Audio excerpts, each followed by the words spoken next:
जय हिंद दोस्तों।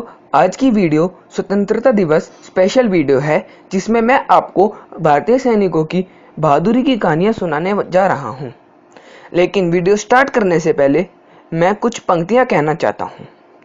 जमाने भर में मिलते हैं आशिक कई, मगर मेरे वतन से कोई खूबसूरत सनम नहीं होता। नोटों में भी लिपटकर, सोने में भी सिमटकर मरे हैं कई, लेकिन मेरे तिरंगे से खूबसूरत कोई कफन नहीं होता।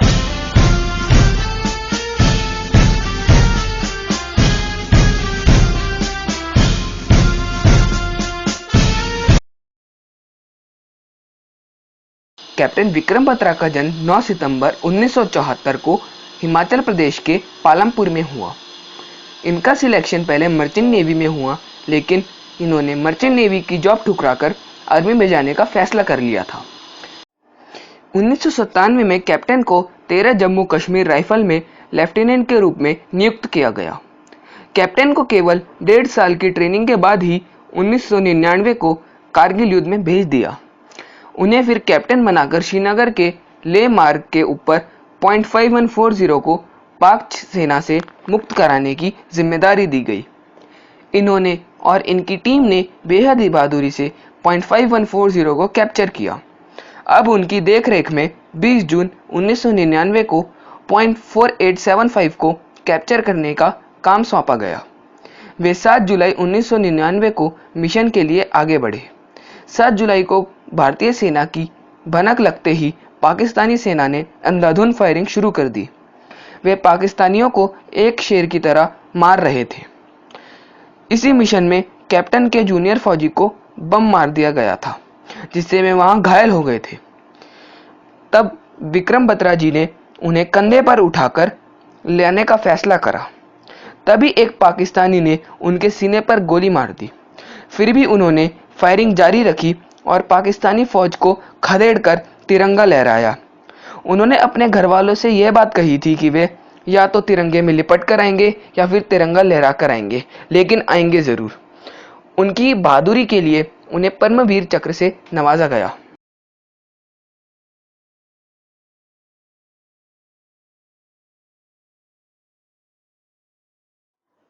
मेजर मोहित शर्मा ने यह मिशन पूरा करने के लिए अपना नाम इफ्तिकार भट्ट रखा। यह मिशन सन 2004 में साउथ कश्मीर से 50 किलोमीटर दूर शोपियान क्षेत्र में हुआ।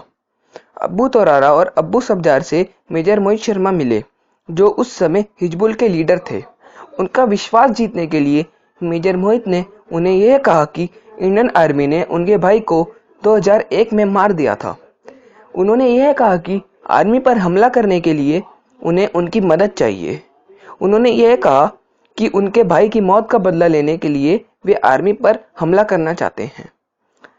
उन्होंने कहा कि मैं सारा इंतजाम कर चुका हूं, सारी सुरंग बना दी है, बस उनको उनकी मदद की आवश्यकता है। अब्बू तरारा को उन पर शुरू से ही शक था।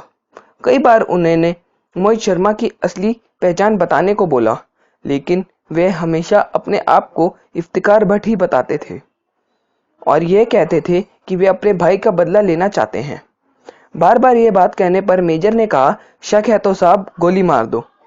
फिर आगे जाकर उन्होंने बंदूक उठाई और दोनों की छाती पर और सिर पर गोली मार दी। फिर वे वहां से भाग निकले और नजदीकी इंडियन आर्मी बेस कैंप में चले गए। उनकी इस बहादुरी के लिए उन्हें अशोक चक्र से सम्मानित किया गया।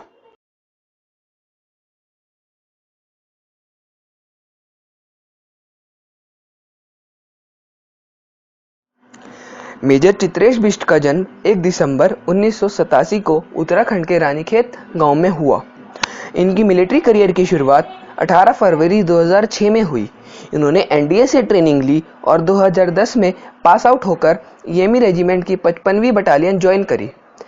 ईएमई का काम युद्ध के समय कॉम्पैक्ट ब्रिज बनाना होता है एवं लैंडमाइंस क्लियर करने का होता है। इन्हें 2019 में कश्मीर के राजौरी क्षेत्र के नौशेरा सेक्टर में तैनात किया गया। भारतीय सैनिकों को एलओसी में गश्त देनी थी। इसके बीच की सड़क की सिक्योरिटी बेहद ही जरूरी थी।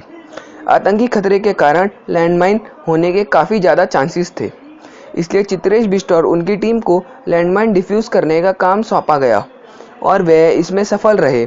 कई सारे लैंडमाइंस पाए गए और इनकी टीम और चित्रेश बिष्ट जी ने इसको बखूबी से निभाया।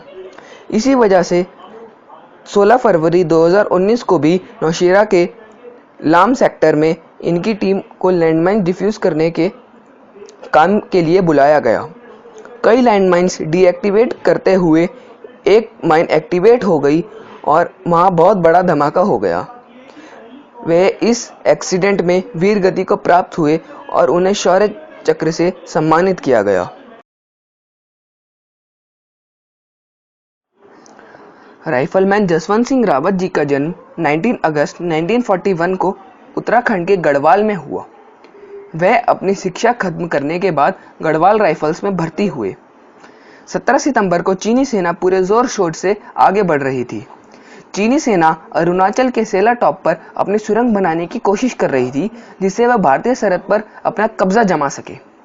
लड़ाई के समय चीनी सेना की तादाद बहुत ज्यादा थी और भारतीय बटालियन को पीछे हटने का आदेश मिल गया था, लेकिन बटालियन के 3 सैनिक वापस ना लौटे, जिसमें जसवंत सिंह रावत, लांस नायक त्रिलोकी सिंह नेगी एवं गोपाल गुसाई शामिल थे। भारत के पास अच्छी बंदूकें व हथियार नहीं थे, लेकिन चीनी सेना के सामने भारतीयों का हौसला बहुत ज्यादा था। चीनी सेना अंधाधुंध फायरिंग कर रही थी और भारत के पास मशीन गन की आवश्यकता थी। चट्टानों और झाड़ियों में छिप छिप कर मशीन गन के पास तीनों पहुंच गए और हैंड ग्रेनेड से दुश्मन का बंकर उड़ाया और मशीन गन उठाकर अपने साथ ले आए। कई सारे सैनिक बीच में आए और मारे गए। इन्हीं 3 सैनिकों ने लड़ाई में दुश्मन की हालत पानी से भी ज्यादा पतली कर दी और लड़ाई की पूरी दिशा ही बदल दी थी। त्रिलोकी सिंह नेगी और गोपाल गुसाई शहीद हो गए, लेकिन अकेले जसवंत सिंह रावत 72 घंटों तक लड़ते रहे और 300 से भी ज्यादा सैनिक मार गिराए। काफी चोटें आने पर भी उन्होंने गोलीबारी जारी रखी। वे बंकरों से इतनी हैवी फायरिंग कर रहे थे कि दुश्मन को भनक भी नहीं लगी कि इकलौता सैनिक ही मौजूद है। वे सोच रहे थे कि पोस्ट पर अभी भी कई सैनिक मौजूद होंगे। वे इतनी बुरी तरह से घायल हो गए थे कि उनकी हालत बहुत गंभीर थी। फिर चीनी सेना के कमांडर आए और जसवंत सिंह रावत का गला काट कर ले गए। जसवंत सिंह रावत ने अपना लोहा चीनी सेना को भी मनवाया। अब जसवंत सिंह रावत का एक स्मारक भी है जिसे पूजा जाता है। जसवंत सिंह रावत का आज भी प्रमोशन किया जाता है और अब वे मेजर जनरल की पोस्ट पर तैनाती देते हैं। उनके कपड़े हर दिन प्रेस किए जाते हैं, जूते हर दिन पॉलिश किए जाते हैं, लेकिन वह अगले दिन खराब मिलते हैं। लोगों का यह मानना है कि जसवंत सिंह रावत शहीद होकर भी अपने देश के लिए गश्त करते हैं। उनको टाइम पर छुट्टियां व प्रमोशन भी दिया जाता है।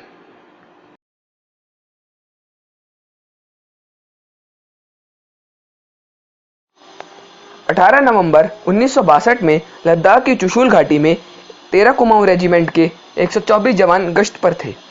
बर्फ की चादर ओढ़े पहाड़ों पर इतने कड़ाके की ठंड पड़ती है कि आदमी की रूह भी ठंड से जम जाती है।